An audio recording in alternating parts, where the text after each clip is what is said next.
Welcome to our channel Sankalp Study Success. In this video, we are going to start with the Unit 3 and the first topic is context-free grammar. Till now, we have learned what is regular language and also the regular grammar.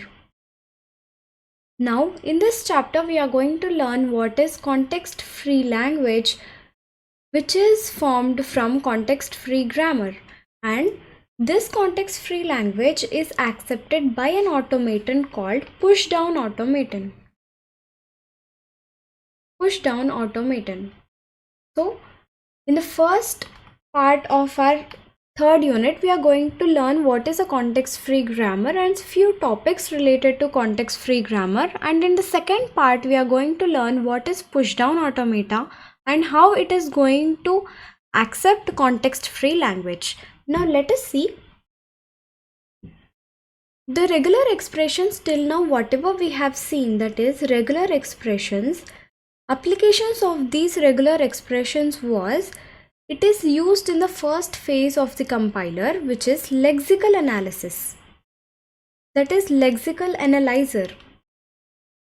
And now if you consider context-free grammar, this context-free grammar is the second phase of the compiler and where that is known as syntax analyzer. Syntax analyzer. So these are the applications where we use our regular language and also context-free language. Here, the first phase of the compiler, we are going to use the regular expressions, which is called as lexical analyzer. And in the second part, that is second phase of the compiler, we are going to use the context-free grammar, which is syntax analyzer. So this context-free grammar, it is defined as a 4-tuple notation where G is equals to VTPS. Here V denotes the set of variables and T denotes the terminals and P is the production where we are going to write the grammar. This grammar is defined recursively. That means recursively is nothing but there is a terminal. The grammar ends with a terminal, but we are going to substitute the terminals in the grammar. So that's the reason here we are going to denote it recursively. And here S denotes the start symbol. So it is a 4-tuple notation which consists of V, T, P and S. Here production is defined as A tends to alpha, where A belongs to variables and also alpha belongs to V union T whole asterisk. That is, it is the any number of combinations of variables as well as terminals.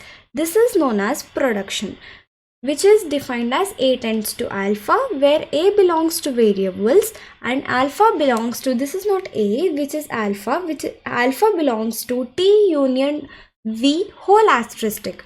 Or we can also write it as V union T whole asterisk because it is written as V union T here and I have written as T union V. Both are one and the same. So this is, in this way we are going to define context-free grammar.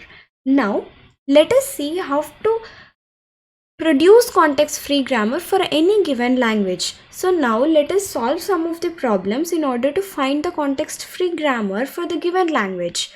If you consider the first question, it is construct the context-free grammar to generate the strings with any number of ones. Here, if you see, the language is generating any number of ones. That means any number of ones is nothing but you may have 0 ones, you may have 1 1, you may have 2 ones, 3 ones and so on, like this, any number of ones. So this is the language which is generated, any number of ones. So we are going to write the context-free grammar. We know that G is equals to VTPS. S is nothing but the start symbol, so which is obviously included in the variables. So here, how do we define the production? If you write the production, then you can easily know what is our context-free grammar. We are going to start with the start symbol, where V is equals to S, set of S, because S is the start symbol, and terminals. What are the terminals? Which are nothing but the input symbols. Terminals, you can also take it as input symbols. Here there is only one input symbol, that is nothing but 1. There are no zeros, there are nothing which is having other than 1. So our terminal will have only one element which is equals to 1. Now if you produce the production, or if you take it as, it starts from S, because as it is VTPS and S denotes the start symbol, it starts from S, and here S tends to, it should generate only ones. It should generate any number of ones. That means if I take 1S or epsilon, because epsilon is the term which is already generated, and if you take S tends to 1S, and if you substitute epsilon in place of S, because our context free grammar is recursively defined, so if we substitute epsilon, then it becomes 1. For the next step, if you take S tends to 1S, and also in the S again you are going to substitute 1S, and then you are going to substitute epsilon, then you are getting 2 ones. In this way, by substituting, that means if we recursively define our context free grammar, then by using this production, we are going to get any number of ones generated. So here our grammar which is generated, G is equals to, therefore we are going to define V is nothing but S, terminals are only 1, and the production is S tends to 1S or epsilon, comma, S is the start symbol. So this is nothing but, it is our context free grammar. So in this way, we are going to analyze the problem, where we are going to first write the language which is generated, and from the language generated, we are going to take the productions. Now let us solve another problem where, consider a context free grammar to generate set of palindromes over an alphabet A, B. That means, what will be the language generated? Palindrome is nothing but from the starting and from the ending. If you read it, then it should be same, right? That means you can take it as ABA, which is a palindrome. From starting it is ABA, and also from the end it is again ABA. You can also not only start with A, you can also start with B, then it is BAB. If you take AA, BAA, and so on like this. That means this is nothing but the set of palindromes which are generated using A and B as alphabets. So if you take V is nothing but the start symbol, and you may use more number of variables or you may use less number of variables, then you can add it.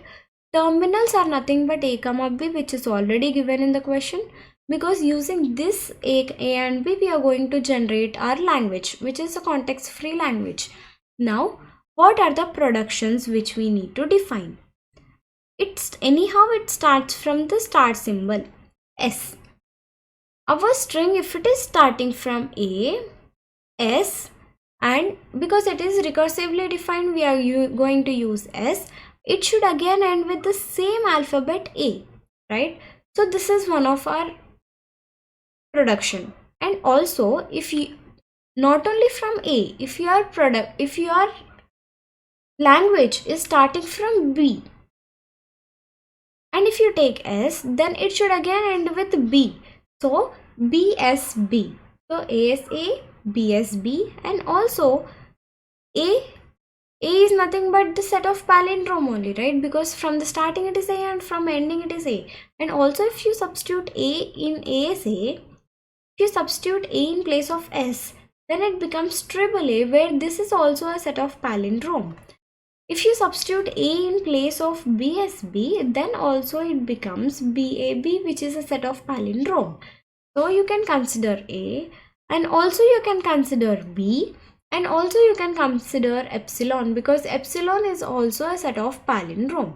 So the main thing or the main logic which you need to remember is, from the starting, whatever the string you are starting from the beginning should also end with the same alphabets or the same numbers or the same digits which we are using according to the given question. So here, as we are having A and B as alphabets, we are going to start, if you are going to start with A and it should end with A, and if you are going to start with B and it should end with B. So these are the productions where we have used only S as the variable. So V is nothing but S. So this is the production, and this is our context-free grammar which we have generated for the palindromes over A and B. So now let us go into the third question, where construct a context-free grammar for the language 0 power 2n and 1 power m, where n and m are greater than or equal to 0. 0 power 2n and 1 to the power of m. So here, if you consider 0 power 2n, which is nothing but even number of zeros, because power is a multiple of 2, so you are going to get even number of zeros. And for ones, there is no restriction for even or odd, because you can have any number of ones. So you can say that the given language consists of even number of zeros are followed by any number of ones, correct? So our language becomes 001, 0011, 4 zeros, single one, 4 zeros, 2 ones, and so on, like this. That means even number of zeros are followed by any number of ones. This is the language which is given. For this language, we are going to write the context-free grammar where G is equals to VTPS. Here, now what will be the productions for even number of zeros followed by followed by any number of ones? So, as I am going to start with the start symbol S, let me consider a non-terminal A for zeros and B for ones. We can take any number of variables, right? So I'm going with two variables where I'm considering zeros for A and ones for B. Now, as A is for zeros and zeros should be even number of zeros, so I'm considering it as 00A or epsilon, because if I substitute epsilon here, it becomes 00, or if I substitute 00A, it again becomes 4 zeros followed by A, and again you can apply epsilon so that it becomes 4 zeros, and then again it becomes 6 zeros, 8 zeros, 10 zeros, and so on. That means it is generating only even number of zeros but not odd number of zeros. And we have to define B here. B is nothing but any number of ones, right? Already we have solved the first question, which is generating any number of ones, which is equals to 1b or epsilon, right? Because that was S tends to 1s or epsilon for the first question. Here it is B, as here it is S, we have taken 1s. Here it is B, so we are taking 1b or epsilon. So if you take this grammar, then you will get the even number of zeros are followed by any number of ones, because this A is generating even number of zeros and this B is generating any number of ones. So if we combine those two and S tends to AB, then you will get it as even number of zeros are followed by or any number of ones. So this is our grammar, context-free grammar. In this way, we are going to solve the problems. Now let us see one more question, which is generate the context-free grammar for the given expression. We are given with an expression. For that regular expression, you have to construct the context-free grammar. That means, let us write the given data here first. Given A plus B whole asterisk into AA and A plus B whole asterisk. This is nothing but the given expression. So that means, what can you understand here? There are consecutive 2A's, and then there is a combination of any number of combinations of A and B can be preceded or succeeded to these 2A's, right? That means if I take S tends to, we need to generate the production. So here S tends to capital T, AA and capital T, because here AA is nothing but the two A's which are consecutive A's which are given in the expression itself. And also if you take capital T, T is nothing but any number of combinations of A and B, which is nothing but A plus B whole asterisk, where T, if you consider it as A plus B whole asterisk. So now both the T's before and after is the same thing. So I'm considering for the same variable. Now we need to define T, right? Because in order to substitute what is T, we need to know. So T will tends to, it can start with A or it can start with B, right? So AT or BT. And also it can be null. So which is nothing but AT or BT or null. So in this way, we need to analyze the question, what is given in the question, and how we are going to solve the question in order to find out the context-free grammar. So this is the context-free grammar for the given regular expression A plus B whole asterisk AA, again A plus B whole asterisk. So now let us see one more question of different model, where construct the context-free grammar for the following language L, which is equals to 0 power I, 1 power j and 0 power k, where j is greater than I plus k. That means, what is the language which is generated? L is equals to, I'm considering I as 1, so only 1 0. Now I'll consider the k as 2. So j should be greater than 1 plus 2, right? 1 plus 2. That means j should be greater than 3. So I will consider 4 ones and I'll consider 2 zeros. Now it can be 1 1 0 also, because if I consider I value as 0 and k value as 1, 0 plus 1 is nothing but 1, and there are two ones here, 2 ones and 1 0. So in this way, j should be greater than I plus k. So these will be the languages which are generated. Now how do we find out whether a given language is given language is having a context-free grammar? That means we have to generate the context-free grammar. So how do we generate that context-free grammar? Now from the start symbol, we will start anyhow from the start symbol, but before finding the context-free grammar, that is S tends to something, here we are going to consider, let us consider L is equals to 0 power I, 1 power j and 0 to the power of k. This is nothing but L, right? And here if you substitute in place of j should be greater than I plus k, correct? So I plus k plus something. If you add something, then it will be greater than I plus k. So let us add m here. You can add anything, it may be a, b, c and so on, but here I am adding m, and it is followed by 0 to the power of k. So here if you take 0 power I, 1 power k and 1 power m into 0 power k, then this becomes 0 1 whole to the power of I, 1 to the power of m, and here 1 0 to the power of k. So this is the format in which we get. So for this, let us write the context-free grammar.